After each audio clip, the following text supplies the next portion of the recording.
ዝምተኛው ገዳይ ኮሌስትሮል። በሰውነታችሁ ውስጥ የተከማቸ ከፍተኛ ኮሌስትሮል በጊዜ ሂደት ከፍተኛ የሆነ የደም ግፊት፣ የልብ ህመም፣ ጭንቅላት ውስጥ ደም መፍሰስ እና የመሳሰሉ አስቸጋሪ ህመሞችን ያመጣል። ነገር ግን ጥሩ ዜናው ይህ ነው። አንዳንድ የምግብ አይነቶችን በመመገብ ብቻ መጥፎ ኮሌስትሮልን ከሰውነታችሁ ማስወገድ ትችላላችሁ።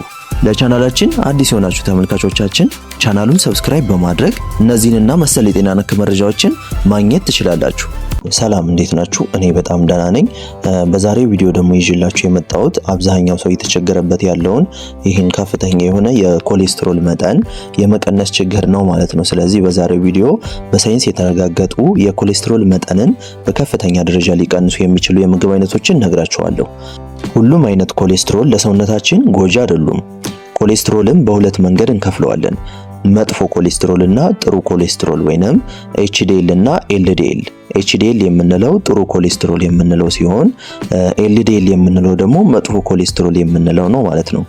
ስለዚህ ኤችዲኤል የምንለው ጥሩ ኮሌስትሮል ሰውነታችን ላይ ጥሩ ጤናማ የሆነ ስርዓት እንዲካሄድ የሚያደርግልን የኮሌስትሮል አይነት ነው ማለት ነው። ስለዚህ ኮሌስትሮል ችግር ተፈጠረ የምንለው ወይንም ከፍተኛ የሆነ የኮሌስትሮል ችግር በሰውነታችን ይፈጠራል የምንለው ይሄ ኤልዲኤል የምንለው ወይንም መጥፎ የኮሌስትሮል የምንለው አይነት በሰውነታችን ውስጥ በከፍተኛ ሁኔታ ሲከማች ነው ማለት ነው። ስለዚህ እነዚህ ከፍተኛ የሆነ ኮሌስትሮል በሰውነታችን ውስጥ ሲበዛ ደግሞ የልብ ህመም፣ የደም አስተላላፊ ቱቦዎች ላይ በመጠራቀም የልብ ህመምን ያመጣል ማለት ነው። ስለዚህ እነዚህን የምጠቅስላችሁን የምግብ አይነቶች በመመገብ መጥፎ ኮሌስትሮል ወይንም ኤልዲኤልን ከሰውነታችሁ ማስወገድ ትችላላችሁ። በመጀመሪያ ደረጃ የምናየው ከፍተኛ የሆነ የኮሌስትሮል መጠንን የሚቀንስልን የምግብ አይነት ደግሞ አቮካዶ ነው። አቮካዶ እንግዲህ ታዋቂ ለኮሌስትሮል የመቀነስ ሂደትን የሚደግፍ የምግብ አይነት ነው። በውስጡ ጤናማ የሆነ ሞኖ አንሳቹሬትድ ቅባት ይዟል። ይህ ደግሞ በጣም ጥሩ የምንለው የኮሌስትሮል አይነትን ወይንም ኤችዲኤልን ይዟል ማለት ነው። ስለዚህ አቮካዶን በምንመገብበት ጊዜ ከፍተኛ የሆነ መጥፎ ኮሌስትሮልን ወይንም ኤልዲኤልን ከሰውነታችሁ በማስወገድ ከዛ በተጨማሪ ደግሞ ኤችዲኤልን ወይንም ጥሩ ኮሌስትሮል የምንለውን እንዲጨምር ያደርጋል። ከዛ በተጨማሪ ደግሞ አቮካዶ በውስጡ ከፍተኛ የሆነ ፋይበር እና አንቲኦክሲዳንቶችን ይዟል። ይህ ደግሞ መጥፎ ኮሌስትሮል የምንለውን የደም አስተላላፊ ቱቦዎች ላይ ተጠራቅሞ የደም ዝውውር ሂደትን እንዳያበላሽ ያደርገዋል ማለት ነው። ስለዚህ ይህን አቮካዶን በመመገብ ከፍተኛ የሆነ የኮሌስትሮል ችግርን መቅረፍ ይቻላል ማለት ነው። ሁለተኛ ላይ የምናየው መጥፎ የምንለውን የኮሌስትሮል አይነት የሚቀንስልን የምግብ አይነት ደግሞ አጃና የእህል ዘሮች ናቸው። እነዚህ እንዴት ነው የኮሌስትሮል መጠንን የሚቀንሱት ስንል ደግሞ በውስጣቸው ከፍተኛ የሆነ ቤታ ግሉካን የሚባል ሟሚ ፋይበርን ይዘዋል። ይህ ቤታ ግሉካን የምንለው የሟሚ ፋይበር አይነት ደግሞ በምግብ መፍጫ ስርዓቶቻችሁ ላይ በመግባት ይህ መጥፎ የምንለውን ኮሌስትሮል አብዞርብ በማድረግ ወይንም አብሮ በመቀላቀል በመምጠጥ ከፍተኛ የሆነ የኮሌስትሮል መጠን ወደ ደማችን እንዳይገባ ያደርጋል ማለት ነው። ስለዚህ ቤታ ግሉካን ያለበትን አጃ ስንመገብ ምንድነው የሚያደርገው? በምግብ መፍጫ ስርዓቶቻችን ላይ የሚጠራቀሙ የኮሌስትሮል አይነቶችን በመምጠጥ ከሰውነታችሁ እንዲወገድ ያደርጋል ማለት ነው። ስለዚህ በዛ ጊዜ በደም አስተላላፊ ቱቦዎች ላይ የሚጠራቀሙ ኮሌስትሮሎችን ይቀንሳቸዋል ማለት ነው። ሶስተኛ ላይ የምናየው የምግብ አይነት ደግሞ ባቄላና ጥራጥሬዎች ናቸው። ከባቄላ በተጨማሪ ጥራጥሬዎች ላይ የምናያቸው ደግሞ ምስር፣ ሽምብራ ተጠቃሽ ናቸው።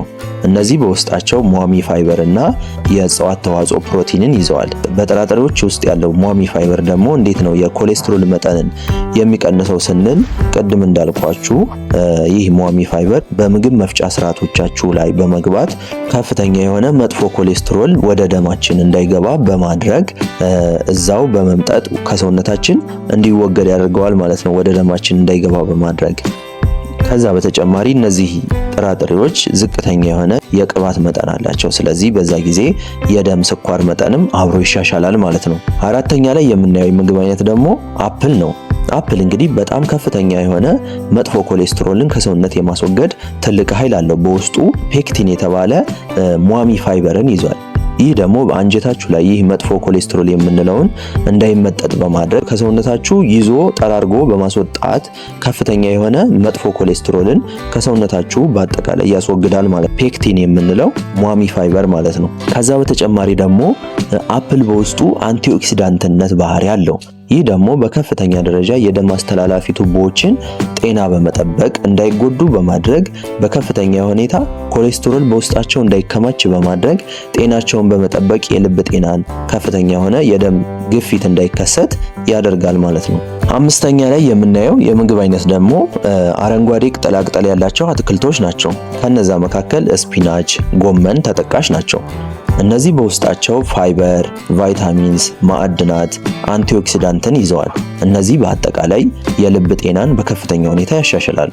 እነዚህ በአረንጓዴ ቅጠላቅጠል ያላቸው አትክልቶች ላይ ያሉ ንጥረ ነገሮች ብግነትን ይቀንሳሉ፣ የደም አስተላላፊ ቱቦዎችን ጤና ስራ ያበረታታሉ። ከዛ በተጨማሪ ደግሞ በሰውነታችሁ ውስጥ የኮሌስትሮል መጠንን በማመጣጠን ጤናማ ሆናችሁ እንድቆዩ ያደርጋሉ ማለት ነው። ከዛ በተጨማሪ ደግሞ እነዚህ የምግብ አይነቶች ዝቅተኛ የሆነ የኃይል ምንጭ ይሰጣሉ። ስለዚህ በዛ ጊዜ ጥሩ የሆነ የክብደት የመቀነስ ሂደት እንዲኖራችሁ፣ ክብደታችሁ እንድትቆጣጠሩ ያደርጋል። ስለዚህ በዛ ጊዜ የሰውነት የክብደት መጠን አይጨምርም ማለት ነው። ስለዚህ የደም አስተላላፊ ቱቦዎች የተቀላጠፈ ስራቸውን በጥሩ ሁኔታ ያካሂዳሉ ማለት ነው። ስለዚህ በዛ ጊዜም ኮሌስትሮል በደም አስተላላፊ ቱቦዎች ላይ የመጠራቀም ሂደቱን፣ የደም አስተላላፊ ቱቦን የመጥበብ ሂደትን ይቀንስለታል ማለት ነው። ስለዚህ በዛ ጊዜ እንዳጠቃላይ የልብ ጤናን፣ የደም ግፊትን፣ የስኳር ህመምን መቆጣጠር ይቻላል ማለት ነው። ስድስተኛ ላይ የምናየው የምግብ አይነት ደግሞ ነትስ የምንላቸው የምግብ አይነቶች ናቸው። ከነዛ መካከል አልሞንድ፣ ዋልነት፣ ኦቾሎኒ ተጠቃሽ ናቸው። እነዚህ በውስጣቸው ጤናማ ቅባቶችን፣ ፋይበርን ከዛ በተጨማሪ ከእንስሳት ተዋጽኦ የምናገኘውን ስቴሮልስን ይዘዋል። እነዚህ ስቴሮልስ ደግሞ ምንድነው የሚያደርጉት ስንል በአንጀታችን ላይ ይሄ መጥፎ ኮሌስትሮል ወደ ደም እንዳይመጠጥ፣ ወደ ደም እንዳይተላለፍ በማድረግ ይህ ኮሌስትሮል አብዞርቢሽን ወይንም የኮሌስትሮል የመመጠጥ ሂደትን ያቀዛቅዛል ማለት ነው። በሰባተኛ ደረጃ የምናየው ከፍተኛ የሆነ የኮሌስትሮል መጠንን የሚቀንስልን የምግብ አይነት ደግሞ አሳዎች ናቸው። በውስጣቸው ኦሜጋ 3 የተባለ ፋቲ አሲድ ይዘዋል። ይህ ደግሞ በጣም በከፍተኛ ሁኔታ የልብ ጤናን የሚጠብቅልን የንጥረ ነገር አይነት ነው ማለት ነው።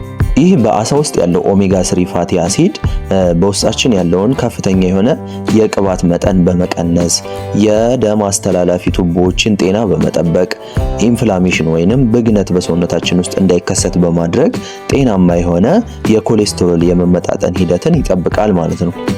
ስለዚህ እንግዲህ እነዚህን ከላይ የጠቀስኩላችሁ የምግብ አይነቶች እንግዲህ በጣም በከፍተኛ ሁኔታ ፋይበር ያለባቸው የምግብ አይነቶች ናቸው አብዛኛዎቹ። ስለዚህ ይህን ፋይበር የምንለውን የምግብ አይነት መመገብ ደግሞ ይህን መጥፎ ኮሌስትሮል ወይንም ኤልዲኤል የምንለውን መጦ ይዝና ከሰውነታችን አብዞርብ እንዳይደረግ በማድረግ ያስወጣዋል ማለት ነው። ፋይበር የበዛባቸው ምግቦች በጣም ለሰውነታችን ወይንም የኮሌስትሮል የመቀነስ ሂደትን ያበረታታሉ ማለት ነው። ከዛ በተጨማሪ ደግሞ እነዚህ ጥሩ ኮሌስትሮል የምንላቸውን ኤችዲኤል ወይንም ጤናማ ቅባት ያለባቸውን የምግብ አይነቶች መመገብ ይሄን መጥፎ ኮሌስትሮል ወይንም ኤልዲኤልን ከሰውነት ተጠራርጎ እንዲወጣ ያደርጋል ማለት ነው። ስለዚህ እነዚህን ከላይ የጠቀስኩላችሁን የምግብ አይነቶች በመመገብ ከፍተኛ የሆነ የኮሌስትሮል የመቀነስ ሂደትን ማየት ትችላላችሁ ማለት ነው። ከዛ በተጨማሪ ይሄን የደም ግፊትን፣ የልብ ህመምን፣ ጭንቅላት ላይ ደም የመፍሰስ ሂደትን ማቋረጥ ወይንም ማቀዛቀዝ ትችላላችሁ። ስለዚህ አመጋገባችሁን በመቀየር ጥሩ የሆነ የህይወት ስርዓት ማካሄድ ትችላላችሁ ማለት ነው።